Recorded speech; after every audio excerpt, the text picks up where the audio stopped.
आज आपण इथे मस्त असे चटपटी टेस्टी अगदी घरी उपलब्ध असणाऱ्या साहित्यामध्ये छान असे मच्छी फ्राय बघणार आहोत। चला तर मग कृतीकडे वळूया। हा मासा मी स्वच्छ धुवून याचे छोटे छोटे असे बारीक काप करून घेतलेले आहेत, म्हणजे आपल्याला फ्राय करायला सोपं पडतं। अशा प्रकारे ह्या माशांचे मी छोटे छोटे साईजमध्ये तुकडे करून घेतलेले आहेत। आता याला आपण मॅरिनेट करून घेणार आहोत। अर्धा चमचा अद्रक लसूणची पेस्ट घालून घेणार आहे। 1 चमचा लाल मिरची पावडर घालणार आहे। अर्धा चमचा हळद घालणार आहे। या माशांच्या हिशोबाने मीठ घालून घेणार आहे आणि अगदी अर्धा चमचा गरम मसाला घालणार आहे आणि वरून अर्धा लिंबू पिळून देणार आहे। ते तुम्ही आमसूलचा वापर जरी केला तरी चालेल। आमसूल पाण्यामध्ये भिजत ठेवून जे पाणी असतं ते पाणी या माशांमध्ये टाकून द्यायचं। आता हे सर्व छान असं मॅरिनेट करून घेऊ। हा सर्व जो मसाला आहे तो छान अशा माशांच्या प्रत्येक पीसला हा लावून घ्यायचा आहे। तर सर्व मसाला या माशांना व्यवस्थित असा लागलेला आहे आणि एक 10 मिनिटं हे मॅरिनेट होण्यासाठी आपण ठेवून द्यायचं आहे। आता माशाला वरून दुसरं कोटिंग करण्यासाठी इथे मी अर्धी वाटी बारीक रवा घेतलेला आहे। ह्या रव्यामध्ये मी 2 चमचे तांदळाचं पीठ घालून घेणार आहे। तांदळाचं पीठ वापरणं पूर्णतः ऑप्शनल आहे, तुम्ही फक्त बारीक रव्याचा वापर केला तरी चालेल।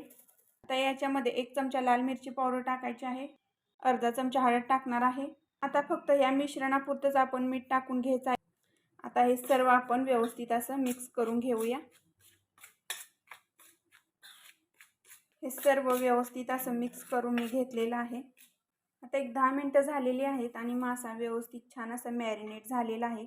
आता याच्यामधला एक एक पीस आपण घ्यायचा आहे आणि हे जे मिश्रण तयार करून घेतलेलं आहे तांदळाचं पीठ आणि बारीक रवा, त्यामध्ये मासा अशा प्रकारे कोट करायचा आहे। वरून खालून छान असा सर्व बाजूने हा मासा कोट करून घ्यायचा आहे आणि नंतर आपण हा एक 4-5 पीस फ्राय करायला टाकणार आहोत।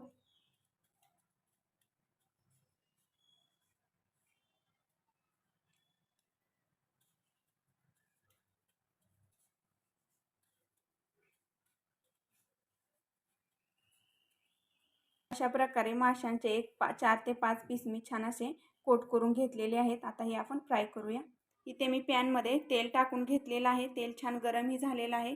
त्याच्यामध्ये हे एक एक पीस आपण कोट करून घेतलेले आहेत माशांचे, ते असे ठेवून द्यायचे आहेत।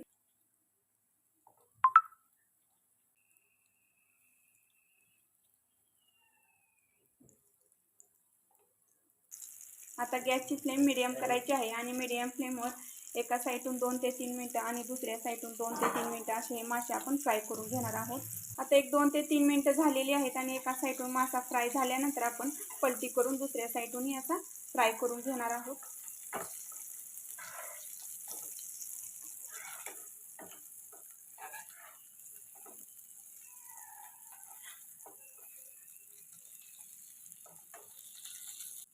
मासा छान असा दोन्ही बाजूनी फ्राय झालेला आहे। एका साईडून एक 2 ते 3 मिनिटं, दुसऱ्या साईडून 2 ते 3 मिनिटं, असं एक 7 ते 8 मिनिटं हा मासा मी मीडियम गॅसवर फ्राय करून घेतलेला आहे आणि मस्त असा फ्राय झालेला आहे दोन्ही साईडूनही, तुम्ही ते पाहू शकता। आता हा मी काढून घेणार आहे। बाकीचे जे राहिलेले मासे आहेत ते असेच मी फ्राय करून घेणार आहे।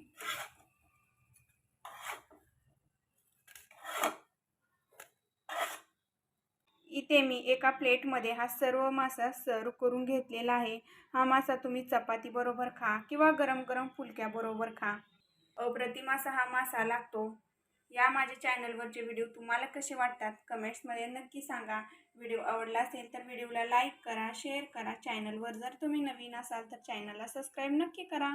भेटूया अशा नवनवीन छान छान रेसिपी सोबत। तोपर्यंत धन्यवाद।